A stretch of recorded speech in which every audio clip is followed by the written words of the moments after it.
बिस्मिल्लाहिर्रहमानिर्रहीम। सही बुखारी हदीस नंबर 150।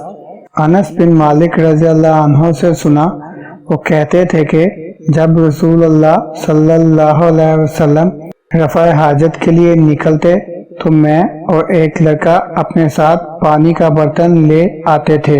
मतलब ये कि इस पानी से रसूलुल्लाह सल्लल्लाहु अलैहि वसल्लम तहारत किया करते थे।